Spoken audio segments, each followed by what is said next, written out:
Welcome to Final Fantasy Weekly. I'm Drew Kreisman. And I'm Ira Kreisman. And if we've done our calculations correctly, and I should say you've done our calculations correctly... I've got a spreadsheet.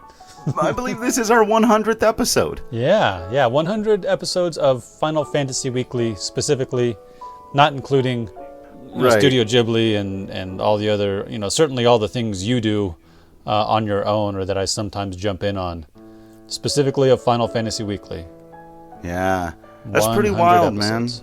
Man. It's crazy because it doesn't feel like that long ago that we were like, hey, let's just do this fun little podcast. And right. But looking back on it, quite a bit of time, quite a bit of episodes. It's been a fun journey. It's gone very differently than I think either of us necessarily expected it to.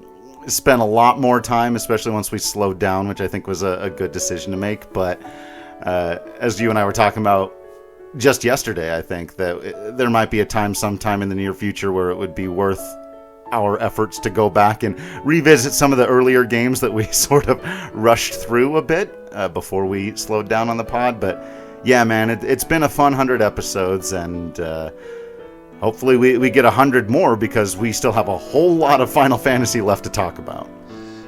Yeah, I'm looking forward to it. It's been a good time, and I want to talk about almost all of them. Right. Yeah. God, if we want to talk about all the spin-off games, it's going to be... this podcast will go on forever. So we are just at the end of the first act or first disc of Final Fantasy VIII. When last we left our heroes, one of them was being impaled by a giant ice spike. Yeah. So that's rough. Tough. Yeah, that's a tough evening, man. Yes. Things did not go well, and because it's Final Fantasy VIII and our main character, Squall Leonhart, has gone unconscious and the screen has faded to black, and if it was 1998, we had to literally physically go over to the machine, take out the disc, go get the next disc, put it in, start the next thing. We wake up, except we don't yet. We're not in the real world, we're back in the dream world, as it were. This is our third trip, I believe. Sounds right. And when last we left those heroes, if you'll recall, and they do a little bit of exposition through dialogue here, though, but remember, Laguna, Kyros, and Ward had last, leapt into the sea as a kind of hope for escape, and It was rough on them. So it's kind of funny that we leave Squall impaled, and now we go back to find out what happened to the guy who jumped off the 10-story high cliff last we saw him. And this is the part, you know how I don't like to get into internet arguments. Sure. But this is the part where for some people, things go off the rails, I guess, as though that weren't something Final Fantasy does all the time. Sure. Like, how could he survive that? Well, let's not forget that Laguna also had his thing. It's not just Squall who defies death in this game. Right. And for all that, I think the Squall is dead theory or headcanon is fun and interesting. I don't think it's actually supported by the text of the game, and I tend to prefer to, at least, for the most part, sticking to what the text is saying. Right. But, we look at it through a variety of lenses anyway, so we can get more into that if you want, but it's not just Squall who defies death. Right. This game is surreal all around. It doesn't start getting surreal at this point, but it does get weirder. So I can't deny that one of the central parts of the premise of that Squall is dead theory is that right after that happens, a lot of things change, as you'll see. And so, yeah. But for now, we get a little bit of a respite. We're not there yet because we get this fairly extended, oddly peaceful slice of life scene, except that there's also this sort of constant impending terror and doom, right? So this is very tonally interesting. This is actually one of my favorite little scenes in the whole story. Yeah, I think it's great. I really enjoy that Laguna wakes up and he's just this guy doing, helping out, being a helper. Yeah. And they do eventually, like I said, give us some exposition through dialogue, but I like that. Yeah, we just pick up and Laguna's just in a nice looking little homey room somewhere in a little house that you might think of out in the countryside. in a little farmhouse or something. There's a little girl in a blue-green dress, and they're just kind of talking and playing, and she's saying, hey, there's someone here came looking for you wearing funny clothes, and he's talking to Rain right now. And, oh, it must be over at the pub. And you're just like, wait. And again, this is one of those times when things aren't explained that I just love. Like, let us start to fill in the blanks, and they'll get there. But it's really cool that for a minute, we just through context clues pick up that Laguna's been living here for a while, that he seems to be working for these people, and he has a completely different life. Right. Yeah. It's everything is, well, like you said, everything's different now, and I appreciate that it would be after everything they went through. Right. Oh, the other thing I wanted to bring up is that for all that this is a peaceful town, the room he wakes up in, or the house he wakes up in, is all shot to hell, right? Right. Yeah. So like I said, the tone is really interesting. The peaceful music is playing like the whole time, and you've got that countryside slice of life feel, but then he gets into it. She calls him Uncle Laguna. Hey, can we go outside and play? Can we go over to the pub? And then this is where we start to get a little bit of exposition. He says, no, it's way too dangerous out there. What if a monster comes and attacks you? She says, well, I'm only going next door. And then he kind of snaps at her. And so you do get the sense of, yeah, they're kind of trying to live this little idyllic life, but they can't go outside? Right. Yeah. So Laguna heads over to the pub, and the little girl, who is called Alone, and we're seeing, or Elle or Ellie, he calls her, all three of those things. She kind of sneaks behind him and follows. And so she's getting scolded by this other woman who we meet named Rain, who appears to run the pub. Not in an entirely Tifa-like fashion, but not in an entirely un-Tifa-like fashion either. Sure, and I like her. I love Rain. I like her. I like that some of these side characters don't put up with the hero's nonsense in a way. That is, oftentimes our heroic characters can sort of make assumptions or presume that they're the main character, or just go and do things and fix the problem. And it's good to have somebody to ground them. So Tifa does that for Cloud, but also she's one of the heroes, so she does those nonsensical heroic things also. Right. So it's good to have your character like Rain, or maybe Biggs and Jesse and Wedge in a way, right? They're also normal folks trying to help do this, y'all. Yeah. So I like that. And then probably my favorite little bit that just gives you the sense of the little family that they've got here is after she's done getting scolded by Rain for running around outside, Alone turns around and whispers under her breath to Laguna, I got in trouble. Yeah. And then Laguna says, well, that's because you broke your promise. Too bad. And he's kind of mocking her, and he kind of speaks back to her in little kid voice. And Rain says, Laguna, use proper English when you're speaking to Alone. To which Laguna responds, I got in trouble. And she goes, too bad. It's just the cutest. I love them so much. And at that point, a familiar, strange-looking gentleman enters the room. And it's Gyros. To which Laguna yells out, Gyros!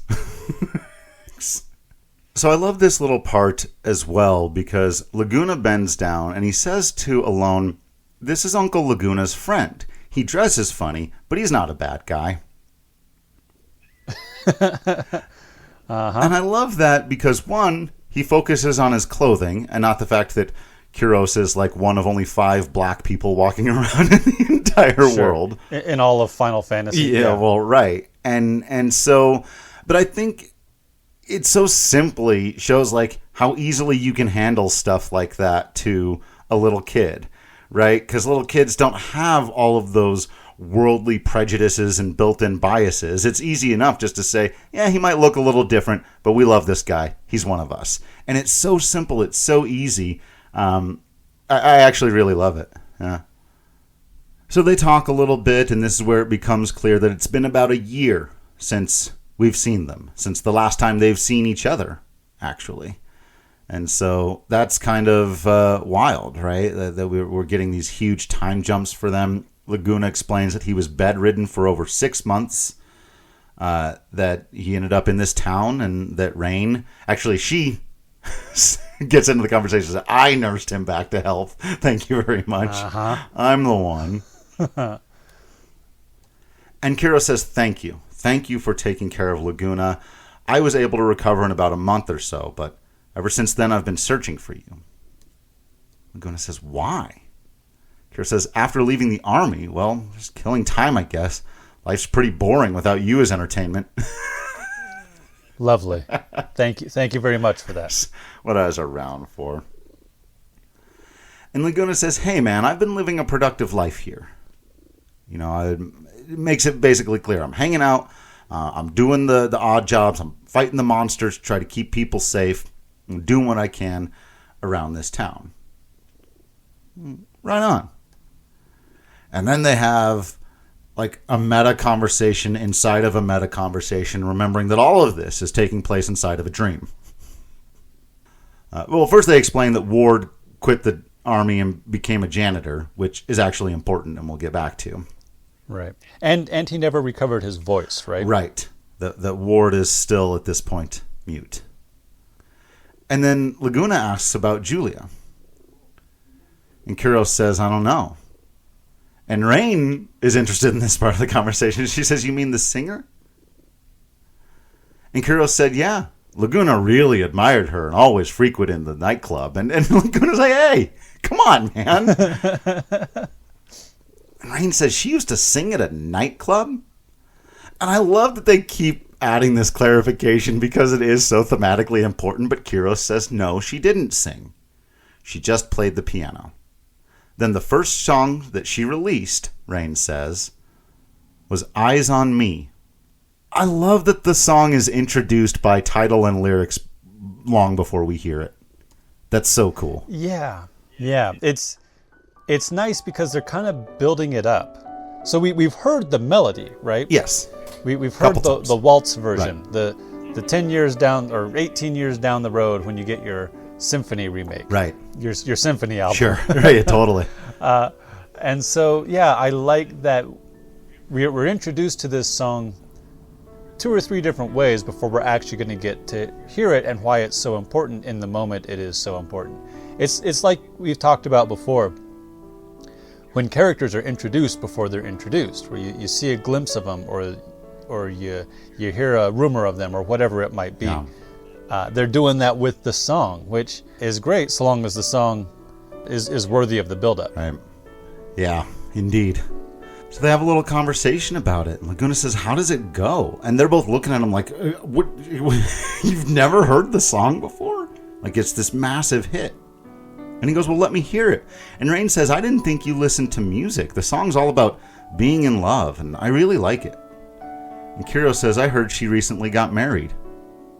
Rain says, yeah, to an army general, right? General Caraway or something? Hang on a minute. Wait, hang on a minute. Darned minute. Weren't we just recently imprisoned in his house? Is that not Renoa's father?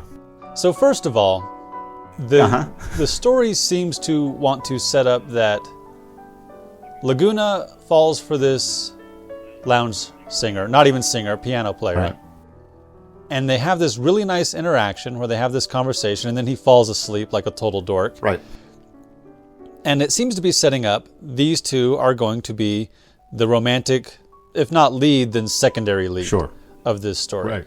And now we find out that Kiros has been away for however many months, or excuse me, that Laguna has been away for however many months, and Julia married somebody else. And not only did she marry somebody else, but the somebody else who she married is a person we know in real life who has a daughter. Yeah. So they're just absolutely upsetting all the expectations that they've set up, which I think is really interesting, especially for a story that focuses so heavily on the romance, or will, here in a bit, focus so heavily on the romance between its leads. Yeah. I also like the way they use the media of this world, which we've sort of talked about, but not a ton. We mentioned the newspaper for the Timber Owls. I can't remember if we've mentioned all the magazines throughout and how some of the magazines are used to like upgrade your equipment or whatever. But here Rain says, I read in a magazine that her true love went off to war and never came back. General Caraway comforted her while she was feeling down, and that's how they got to know each other. And Kiro says, so she didn't wait for the soldier to come back? And Laguna jumps in and says, so what? Who cares? As long as she's happy, right? That's all that matters. Ain't that right, Ellie? And Alone says, right, Uncle Laguna. Plus, you and Rain are... And he goes, all right, that's enough of that. Let's get out of here. So, again, I love it. That's great. What a weird, awkward conversation, right? Because all three characters have different bits of information that the other one doesn't. And Laguna's not trying to let on that he had a massive crush on this lady because he's clearly into Rain and they're living their life here now. Right. Like, he's moved on too.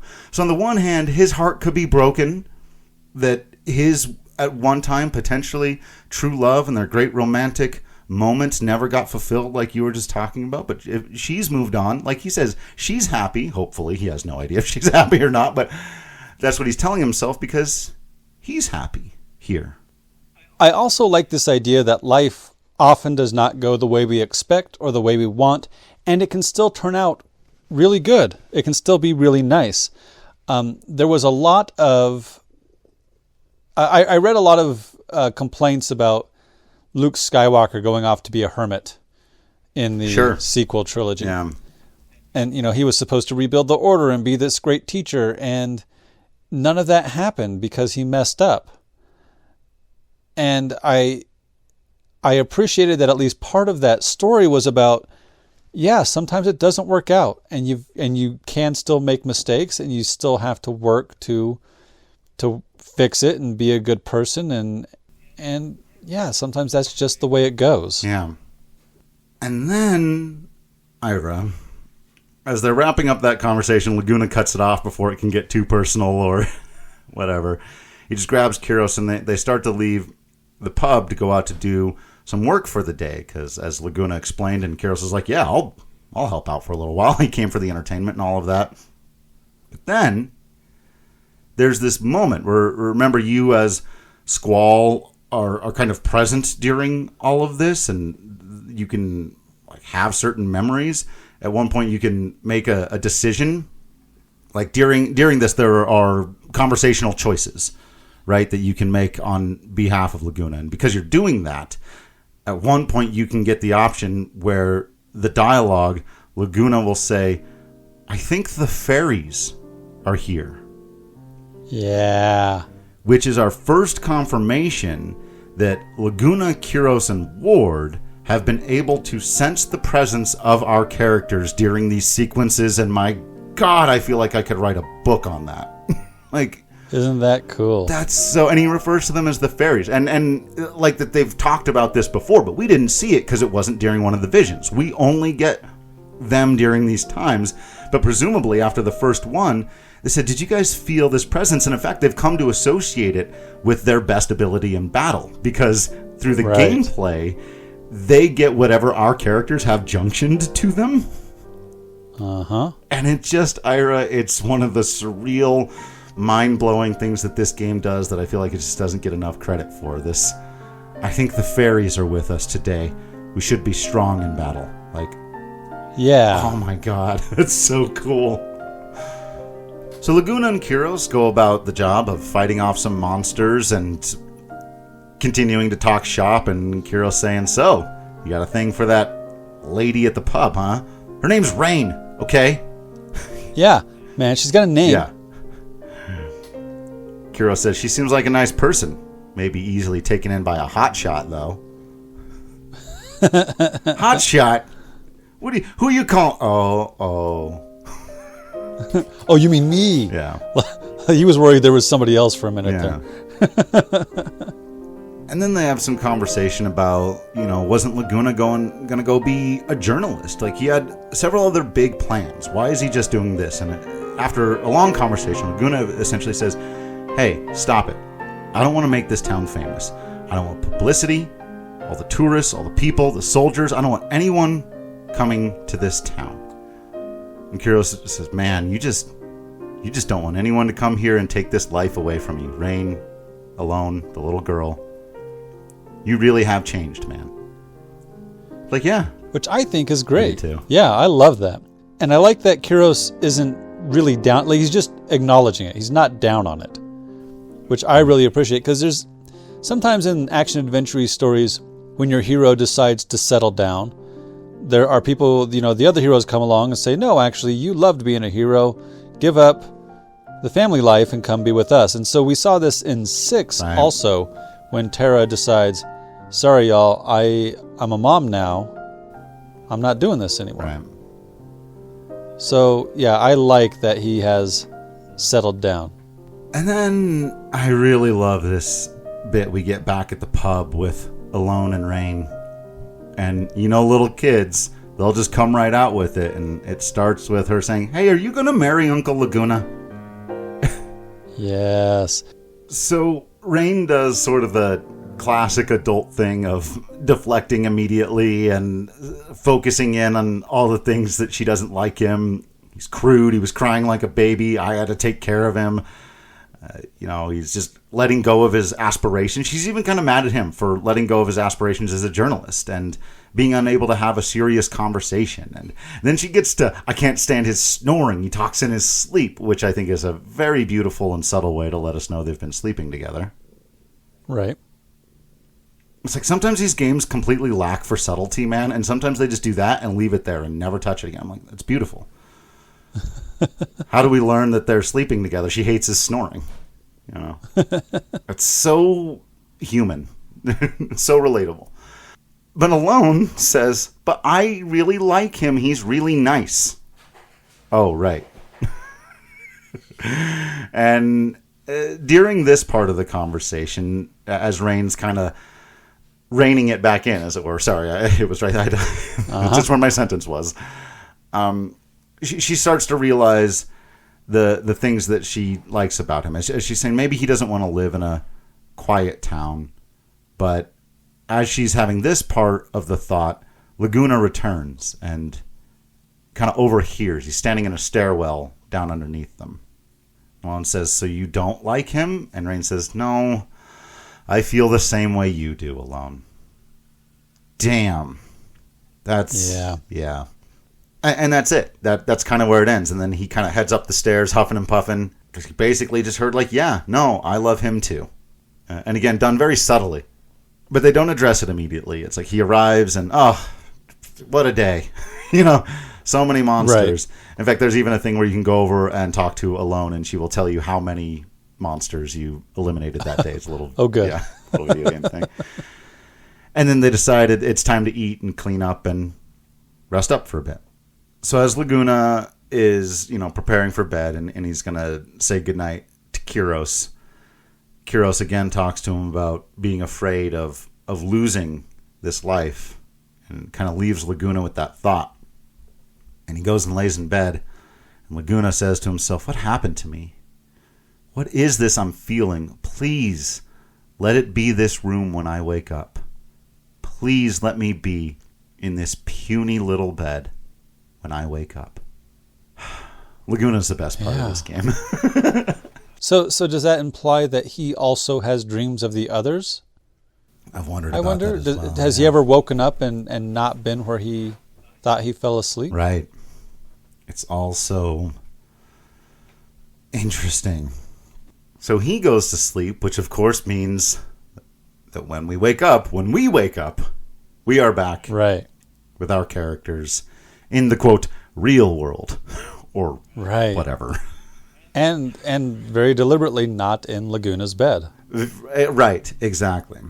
Now we are, Ira, in jail. It's a Final Fantasy game, and you always got to end up in jail. We pick up with Quistis, Zell, and Selphie in a little cell. And I'm going to go through a lot of what happens here fairly quickly because there's a lot of back and forth. There's some interesting conversation, but kind of like we talked about during some of the parade section, there's a lot of this that really could have been pared down and cut out. And if this game was released today, like with Final Fantasy VII Remake, a lot of this would have been called filler. I like playing it, but on a podcast, there's not a whole lot to discuss. Right. Narratively, there's not much here. The big thing is that Zell, apparently, while we were having that dream with Laguna and Kyros, was also having his dream, but he was with Ward, and we don't get to see that part. He was off being a janitor in a jail somewhere. Yeah. So I think it's cool that the third party member, the third character, also got to have the experience, but it was so mundane that they decided, you know what, we'll just talk about this. Yeah. And it's really cool because it's about to be relevant. Yeah, and I'll admit it's funny, but it's also a bit frustrating how long it takes Zell to realize that he was a janitor in this prison. Quistis and Selphie really got to pull it out of him. Like, well, wait a minute, this does look familiar. Like, come on, dude. So yeah, we get a little scene with them trying to get Zell to figure out that he should be able to figure a way out of there. And then we scene transition over to Squall, who is hung up on a crucifix. I don't know. There's no other way to say it. Yeah. I mean, he's attached to a wall. Yeah. And is there a sort of cross there or not? There's like a little design or symbol behind him that's ish. You know, it's obviously... Okay. It actually kind of reminds me of the symbol that is on Cypher's jacket. And oh, God. Yeah. So yeah, let's follow that for a moment, because let's assume it is that symbol. That means that he had to say to somebody in this facility, okay, here's what I want to do. You know that part you got where you put prisoners on the wall in order to torture them? Yeah. I'd really like to have my personal symbol that I've got on my jacket here right behind him. We can do that, right? Yeah. Gonna do. You got a metal worker in the building? Yeah. Yeah. I do love that Squall's inner monologue here is still just hyper militaristic, logical, and like he's almost trying to figure out why he failed a test. He's like, where am I? I challenged a Dia. Wait, why am I not dead? Like he just very matter of fact. Like, wait a minute. Okay, I did the thing. I ran up there, sword, ice through the chest. Not dead. He's going, wait a minute. Oh, Cypher. Why is Cypher? Damn it, Cypher. Right. And then we get our first little bit of a reveal of like how this jail is built. And this is probably my favorite thing about this entire segment to me is just these kind of slow reveals of this weird, horrible, post-apocalyptic jail. It reminds me of things in like Minority Report, where you've got essentially like a filing cabinet for people. It's so weird the way his cell is sort of grabbed by this little crane hand and pulled out through a central system. And then you see it go all the way up. You see all the cells they've got. If you have seen this before, you get the sense of them being so deep underground. Like, you don't know where you are. It's actually kind of a big reveal in a minute how this jail is built, and it's really disturbing. But this first look at it is like, what kind of twisted person? Back to your point of like, someone had to design this. So, right? These are conscious decisions to build these torture jail facilities. Right. So we get a bit of back and forth and cutting back to the original room where Zell and Selphie and Quistis are essentially being abused by the cops, like literally just kicked while they're on the ground. I was like, man, I'd forgotten this game went this hard on how terrible these cops are. But they come in to take Renoa. I'd forgotten that Renoa was in there with them. So they have to haul her away. They're beating up on Zell and all this stuff. It's pretty gross. They're cutting back to Cypher is torturing Squall by electrocuting him while he's stuck up against the wall. Demanding information about Seed's secret mission. Tell me what Seed is. Adia demands to know, Cypher says. And Squall's like, but that's a code name for Balam Garden's elite mercenary force, Seed, combat specialists. Right. Like, you know this dude. Why are you hassling me? Yeah, right? This is on the test we took at the beginning of the game. But Cypher is convinced there's some kind of secret that you're given when you became a Seed, and that's why I didn't become one. I'm not one. You are. There must be something. Squall says, I have no idea what you're talking about. And even if I did, I wouldn't tell you. Jesus. I might have left that second part out, but, so more torture. It's awful. And then Cypher starts threatening the others. I'm gonna go get the other people. I'm gonna torture them. They're not gonna stand up as strong as you are. To which Squall goes, wait, they're all here? Again, very logical. He's just like, right. Okay. And then Cypher gives a little mini speech about his dream and his moment of triumph and how great a knight he's become and how he's going to defeat the evil mercenary on behalf of the sorceress. And Squall's just like, are you out of your mind? His romantic dream. Cypher, now you're just... And then he says out loud, a torturer. Yeah. And then he passes out cold. And I like that it is deliberately addressed. What you are doing is literally torture. There's no romanticism to it. Yeah.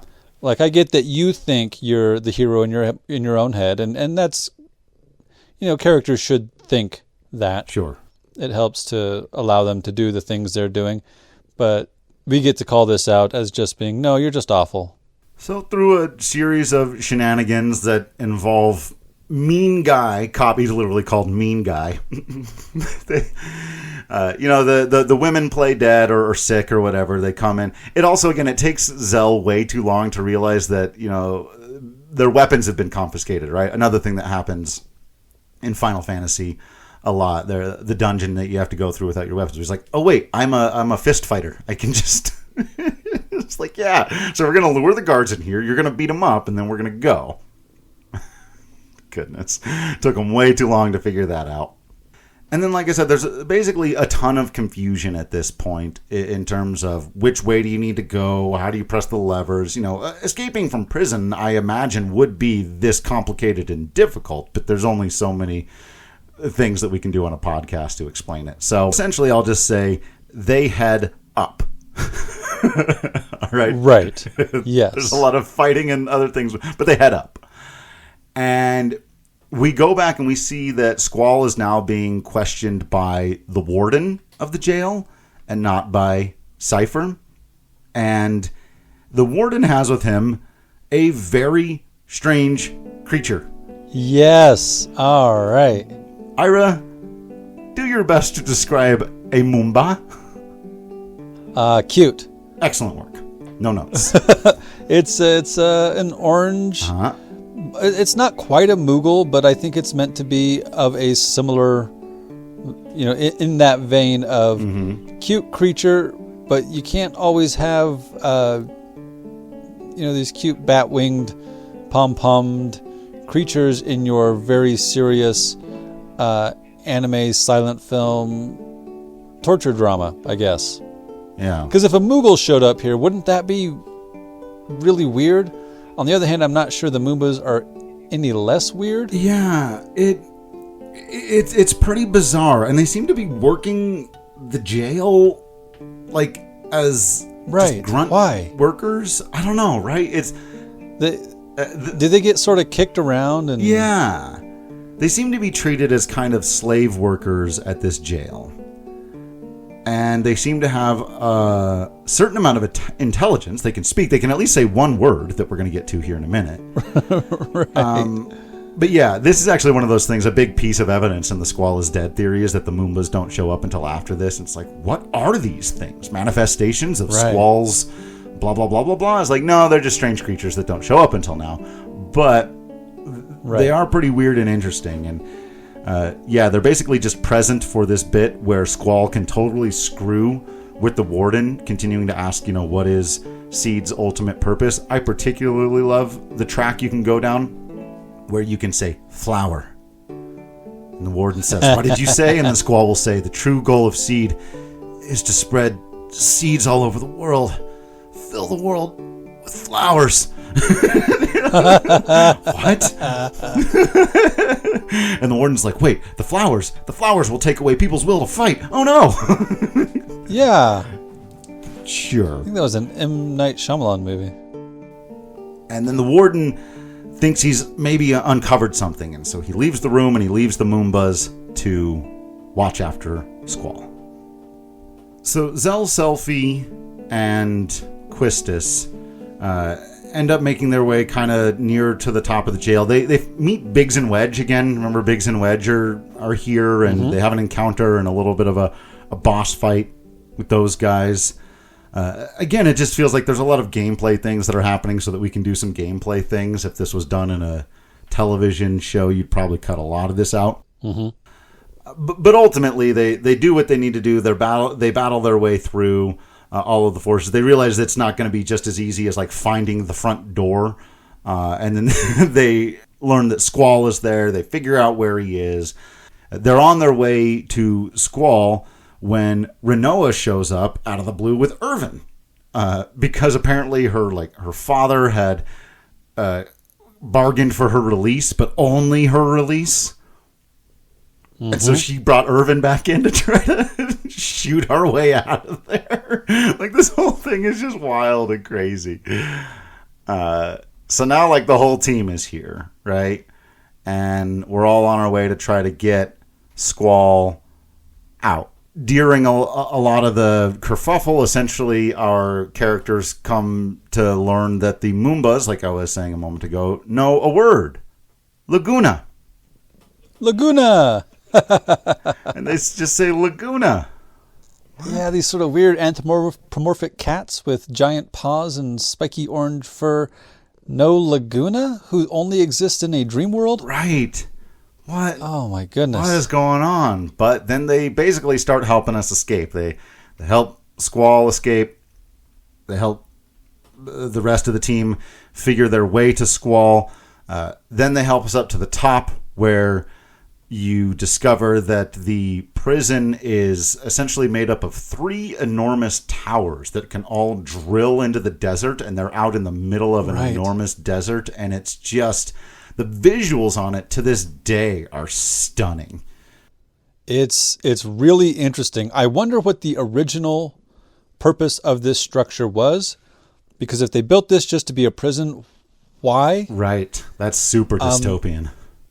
Right. And so it feels to me like it's sort of Edgar's Castle in the Desert. Yes. It's a big old machine that uses the shifting sands to go up and down, and I think it must have been some sort of excavation thing, because remember all those mines in S-Star that we were running through, all those tunnels. So, yeah, it's never explained. It doesn't need to be. It's fun to speculate about. Right. And there's a really incredible dramatic sequence when they're all kind of standing up there, and there's these long drawbridges between them, and Squall, it starts pulling, and Squall has to jump off to the side, and that whole thing, crawl his way back up, and then the whole prison submerges, and our team is just left on top with a little bit sticking out, some of the cars that they were able to steal from the facility. It's wild. It's quite the prison escape, ultimately.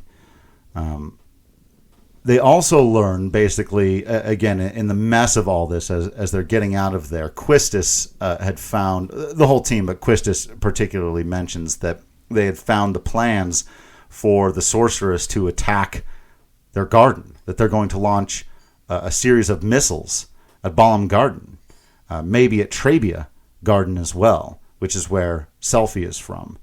And so we've just escaped prison, but now we have this immediate task in front of us of trying to stop an imminent missile attack.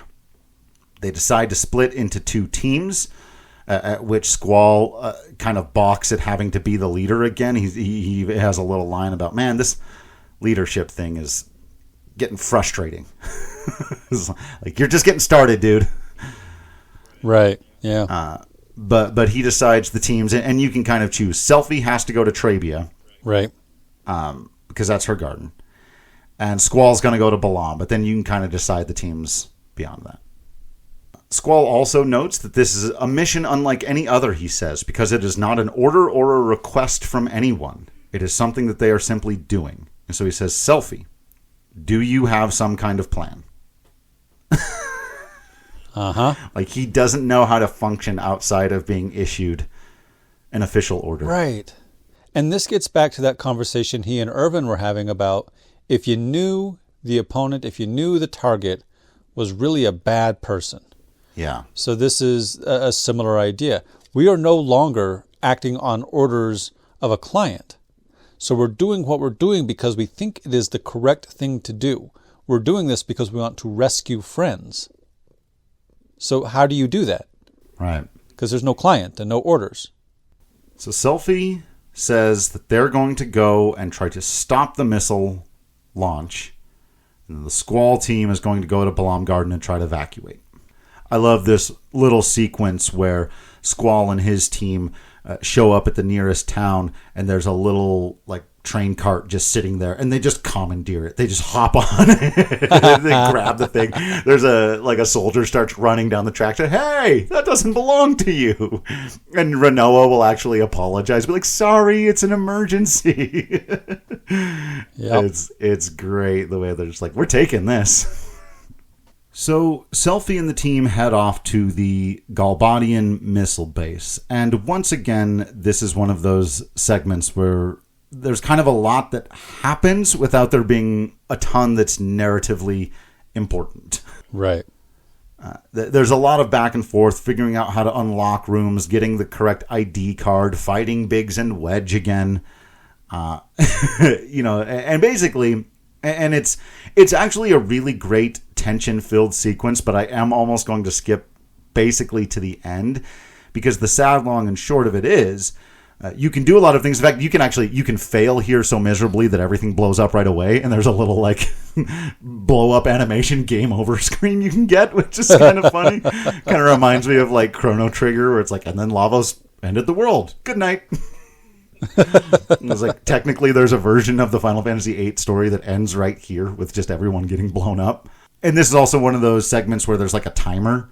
So there's that anxiety where you've got to try to do all the things, get the ID cards, put in the codes, and do all that stuff to stop the launch. And you can stop part of it, essentially, but there's no way to completely stop the launch. There's a sequence afterwards where the team is outside and they're running, and it looks like they've blown up everything they need to do, but then they look over and they see a bunch of missiles launch into the air, and Selphie falls to her knees and is just devastated. Yeah. And we talked some about how the characters who get the most development are Renoa and Squall. Yeah. But the others are not without development. We Right. talked about Irvin and not being able to take the shot at first, and his moral quandary. We talked about Quistis and her worry about being a failure as a teacher. And now here we get Selphie, and for all that she's the happy-go-lucky, she's Hope. She's Yuffie in some ways. She's sort of the annoying, peppy girl. Yeah, the kid's sister. She even worries here that, if they're trapped, because she thinks they're all trapped there and they're never going to be able to get out for a minute, that she worries that Squall isn't going to put on the festival back at the garden. Right. And so she gets this moment where she tried so hard to save her home and her friends, and she just couldn't. And for a moment, she breaks down. Yeah. And I think that's important. I think that's an important thing to examine when our heroes live in this tension-filled, conflict-filled world, when they lead these lives of life and death. And when you don't succeed, sometimes you're going to have a moment where you got to break down, even if you're the hero or one of the heroes of this story. And I love that you bring up that she focuses on this detail. She is so excited for that festival. She has worked so hard for that festival. And the fact that it might not happen is more important to her than almost anything else. Right. That's great. I love that. Yeah. In the midst of a tragedy, in the midst of a trauma, sometimes you focus on those little things. Yeah. One thing I didn't note, but just because it's fun Final Fantasy tradition, I wanted to mention that during this segment you also get to commandeer the bad guy uniforms, which is something that we get to do a lot in Final Fantasy, right? Locke did it in 6. The whole team does it for a minute in 7 when Red 13's got to stand on his hind legs and stuff. This is a fun tradition. I'd have to go back and remember. I mean, that's another top 10 list I got to do for the YouTube page. Is the top 10 just random-ass little tropes that this series loves. And being in jail and then stealing the uniforms of the bad guys and walking around in them seems like it happens more often than it doesn't. So we leave Selphie and her team devastated there that they weren't able to save everyone. Though it should be noted, they're able to save a lot of people. They stopped. Right. They didn't totally fail. Right. So now we catch back up with Squall and his team hurrying into Balam Garden. Imminent missile attack. We've got to find the people. And they arrive and everything is already in utter chaos. Wait a minute. We thought we were bringing the chaos with us. This is... I keep coming back to Hamlet in that there's so much infighting, you don't see the outside threat. Yeah. This is another example of that. So there's already chaos here. Garden members fighting garden members. And whose side are you on and who do you support? That they don't have time to think about, what do you mean missiles are incoming? Right. So Squall runs into the front of the garden and there's students running around everywhere and there's utter chaos, and he finds one of those creepy garden faculty people with the weird hats that make them look like they've got no heads. Right. Never liked those guys. And this faculty member says, "Find the headmaster." And Squall's like, "What? And he says, "Seize him. Kill him if you have to. Go!"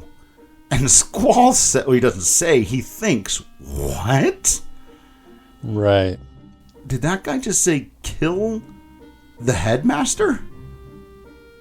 Like, we came here with a very big problem and have encountered apparently another very big problem, completely unrelated. It's kind of wild that they chose to tell these two events at the exact same time. And I applaud them for it, because it's messy, but, life doesn't always wait around for the one big thing to stop, for the next big thing to start. Doesn't give you time to solve this problem before you got to deal with another. Right. And then, after asking a couple of questions, Squall gets from this faculty member, "Answer the question. Are you with the garden master or are you with the headmaster?" And you can kind of choose for Squall, but essentially all of them lead to, I have no idea what the fuck you're talking about. And then the garden faculty member says, "Do you swear your allegiance to Garden Master Norg?" What? Uh-huh. That's it for this episode. Thank you for listening, and thank you to everyone who's reached out to us. Feel free to let us know what we missed, got wrong, or should have mentioned by hitting us up on any of the social medias at FF Weekly Pod.